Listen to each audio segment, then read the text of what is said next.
প্রিয় দেশবাসী, আজকে আপনাদের এই গণবিপ্লব, এই অভ্যুত্থানের মাধ্যমে পুরো বাংলাদেশে যেটি হয়েছে সেটি হচ্ছে বাংলাদেশকে সামনে নিয়ে যাওয়া বা বিজয়ের একটি প্রাথমিক ধাপ।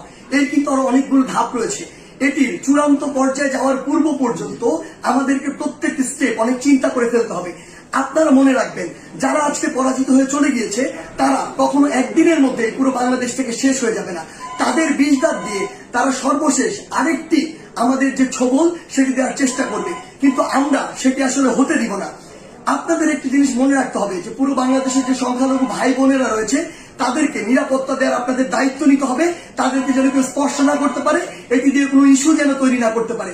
আরেকটি গুরুত্বপূর্ণ বিষয় আপনাদের মনে রাখতে হবে, সেটি হচ্ছে পুরো বাংলাদেশ, এই যে সম্পদগুলো রয়েছে এগুলো কিন্তু আমাদের সম্পদ, জনগণের ট্যাক্সের টাকায় গড়া এই সম্পদগুলো, এগুলো যেন আমরা বিনষ্ট না করি, কোথাও যেন জ্বালাও পুরাও ভাঙচুর এই বিষয়গুলো আমরা না চালাই। কারণ দিন শেষে আবার আমাদের ট্যাক্সের টাকায় এগুলো আবার পুনঃপ্রতিষ্ঠা করতে হবে। বাংলাদেশ অর্থনৈতিকভাবে এখন কিন্তু ভালো অবস্থায় নেই, সেখানে এগুলো আবার গড়ে তুলতে আমাদের অনেক বড় একটি সাফারিং এর মধ্যে দিয়ে যেতে হবে। সেই জায়গায় আপনাদের প্রতি অনুরোধ, আমাদের এই কাজগুলো আমাদেরকে রিপ্রেজেন্ট করে। তাই কেউ কোনো একটি কাজ করেছে, অপকর্ম করেছে, বাংলাদেশে পশুর মতো অনেক কাজ করেছে, ফ্যাসিজম করেছে, যা ইচ্ছা তাই করেছে, আমরাও সেটি করতে পারি না। যদি করি তাহলে তাদের সাথে আমাদের পার্থক্য থাকে না, বরং আমরা দেখিয়ে দিব যে কিভাবে আগামীর বাংলাদেশকে বিনির্মাণ করা যায়। আপনাদের কাছে আমাদের প্রাণের অনুরোধ, আমাদের এই সম্পদগুলো, রাষ্ট্রীয় সম্পদগুলো আপনারা রক্ষা করুন, ভাঙচুর জ্বালাও পোড়াও থেকে আপনারা দূরে থাকুন।